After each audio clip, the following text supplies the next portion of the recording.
Hello brains! Last time we talked about the concept of the wall of awful and how to climb it. This week we're going to talk about how to cheat. I mean, make it easier. Cheat. The Wall of Awful is a metaphor by Brendan Mahan of ADHD Essentials, and I love it because it explains really well why we tend to have such a hard time with things that should be really easy. There's a link to that episode in the description below. But to recap, the Wall of Awful is an emotional barrier between you and whatever it is you're trying to do, like pay a past due parking ticket, built from past failures and all the negative emotions and outcomes that come with them. Here are ways we tend to try to deal with the Wall of Awful that don't work. Here's a way that does work but isn't exactly healthy. And here's a way that works and is healthy. But sometimes we need a shortcut. Maybe we're tired, or maybe our walls are really big and overwhelming. Maybe we're definitely not going to pay the past due parking ticket unless we can find a way to make it a little easier. In other words, unless we modify that wall. Luckily, according to Brendan, there are a couple of ways you can do this. The first he calls putting a door in it. I'll let Brendan explain. So putting a door in the Wall of Awful is really about changing your emotional state because the Wall of Awful is made of emotions. So if we can get past all of those emotions by just changing the emotions inside of us, we can get to the task at hand. A good example of this is that there's plenty of times where people are sitting on the couch. I should go to the gym. I should go to the gym. I should go to the gym, and they're not going to the gym. But then if the Eye of the Tiger comes on, now they're doing push-ups on the living room floor because music affects us emotionally. And so we can use music to change our emotional state, put a door on the wall, and be more motivated. And it's certainly not the only option. A lot of the things that provide us with dopamine also help us put a door on the wall. So a time limit, if I only have 20 minutes to cook dinner, I'm gonna cook dinner.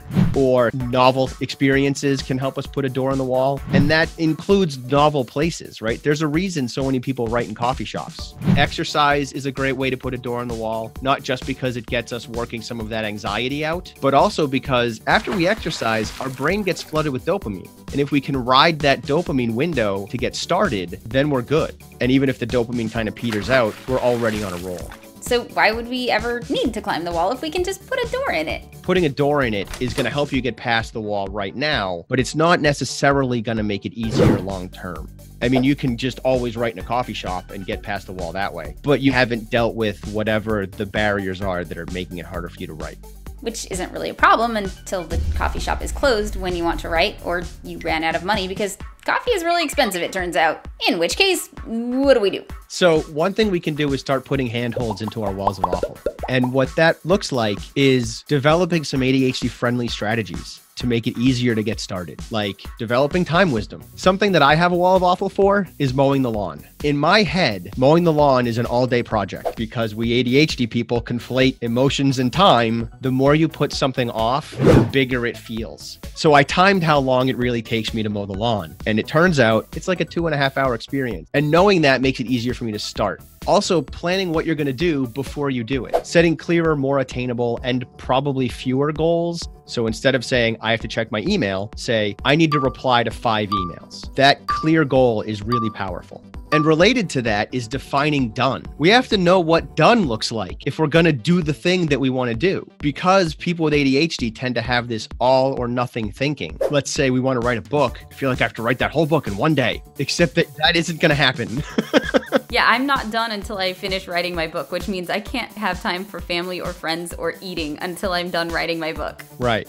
But you can be. You can be done writing the book after an hour for that day. Another thing that puts really solid handholds in our wall is allowing time for transition. That's why a commute is useful, because you're driving for 20 minutes or an hour thinking about what you have to do at work before you can actually do it. So we ride out that initial burst of anxiety and we settle into what we actually need to do. But if you're trying to transition directly from a meeting to your email, you get stuck, as opposed to taking 15 to 20 minutes to transition to the task at hand. Another thing that is really useful for developing handholds in our wall is just reflecting on how things have gone. Did it go as well as I wanted it to? Did it not quite go that well, but I still succeeded? And then why?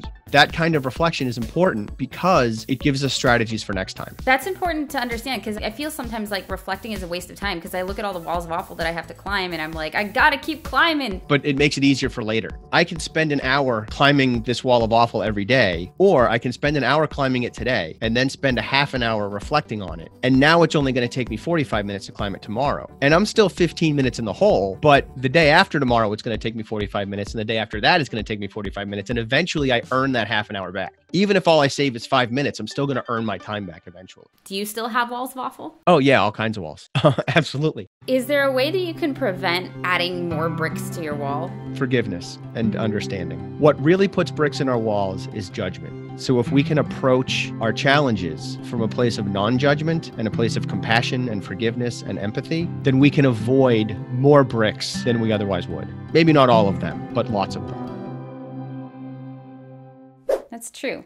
You know, it's actually kind of understandable that I got this parking ticket with everything that I was going through at the time. I can do this.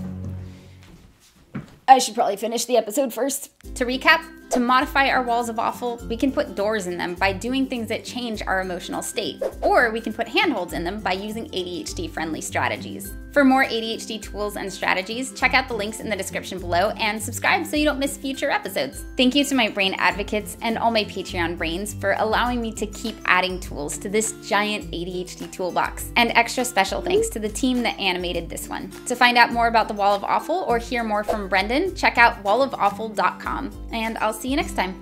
Bye, brains!